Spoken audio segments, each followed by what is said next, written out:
తెలంగాణలో 12 పక్క కష్టపడితే మరో 3 స్థానాలు గెలిచే ఛాన్స్. రాష్ట్రంలో భవిష్యత్తు బీజేపీదే. పార్టీ ముఖ్య నేతలతో అమిత్ షా ప్రచారం మరింత ఉధృతం చేయాలని ఆదేశం. ఈ నెల 8, 10 తేదీల్లో రాష్ట్రంలో మోడీ ప్రచారం ఉంది. తెలంగాణలో 12 సీట్లు పక్కా వస్తాయని అమిత్ షా గారు చెప్తా ఉన్నారు. 14 సీట్లు వస్తాయని కాంగ్రెస్ పార్టీ చెప్తా ఉన్నది. మాకేమో 12 సీట్లు వస్తే మేము యూటీ కానీ ఏమని వాళ్ళు చెప్తా ఉన్నారు. వీళ్ళు 12, 14 ఎంత అవుతుంది మొత్తం? 24, 14 38 సీట్లు అయితే తప్ప ఇలా కోరికలు నెరవేరే పరిస్థితి లేదు. వాస్తవానికి ప్రజలారా మరి మీరేమనుకుంటా ఉన్నారు? ఇక్కడ తెలంగాణ రాష్ట్రంలో అత్యధిక సీట్లు ఏ పార్టీకి వస్తాయని మీరు భావిస్తా ఉన్నారు? అంటే మీరు చూస్తున్నటువంటి లేటెస్ట్ పొలిటికల్ ట్రెండ్స్ ఏమంటా ఉన్నాయి? ఒకసారి ఒపీనియన్ రూపంలో మీరు తెలియజేయండి.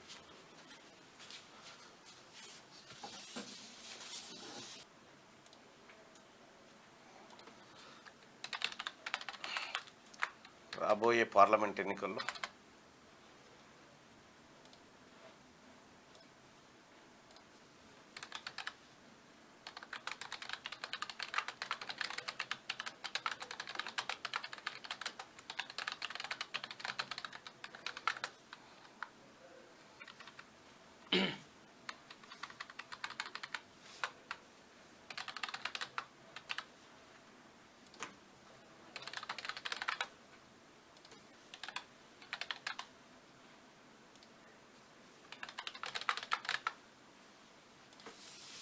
రైట్, రాబోయే పార్లమెంట్ ఎన్నికల్లో ఏ పార్టీ ఎక్కువ సీట్లు సంపాదిస్తుందని మీరు భావిస్తా ఉన్నారు?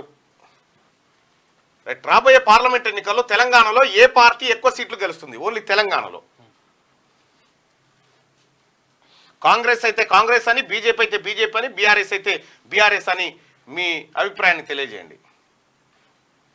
800,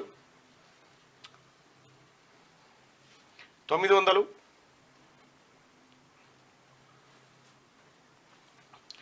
1000, 1100, 1200, 1300, 1400, 1500, 1600. రైట్, ఒక 2000 ఓటింగ్ చేయండి. 2000 ఓటింగ్ రిజల్ట్ చూద్దాం. రాబోయే పార్లమెంట్ ఎన్నికల్లో తెలంగాణలో ఏ పార్టీ ఎక్కువ సీట్లు గెలుస్తుంది? అంటే 1800 మంది ఓటింగ్లో పాల్గొన్నారు. కాంగ్రెస్ పార్టీ గెలుస్తుందా, భారతీయ జనతా పార్టీ గెలుస్తుందా, అదే టీఆర్ఎస్ అలియాస్ బీఆర్ఎస్ గెలుస్తుందా అనేది ఒకసారి చూద్దాం. దాదాపు 2000 మంది ఓటింగ్లో పాల్గొన్నారు. ఒకసారి రిజల్ట్ చూద్దాం. ఎస్, కాంగ్రెస్ పార్టీ ఎక్కువ సీట్లు గెలవబోతుందని చెప్పి 71% మంది అభిప్రాయపడితే, భారతీయ జనతా పార్టీ ఎక్కువ సీట్లు గెలవబోతుందని 26% మంది, బీఆర్ఎస్ ఎక్కువ సీట్లు గెలిచే అవకాశం ఉందని 3% మంది అభిప్రాయపడ్డారు. దాదాపు 2200 మంది ఈ ఓటింగ్లో పాల్గొన్నారు. అది ప్రజల ఒపీనియన్ ప్రస్తుతం. ఇక తెలంగాణలో పక్కా 12 అని చెప్పి చెప్తా ఉన్నారు. కష్టపడితే మరో 3 స్థానాలు గెలిచే ఛాన్స్. రాష్ట్రంలో భవిష్యత్తు బీజేపీదే. పార్టీ ముఖ్య నేతలతో అమిత్ షా గారు.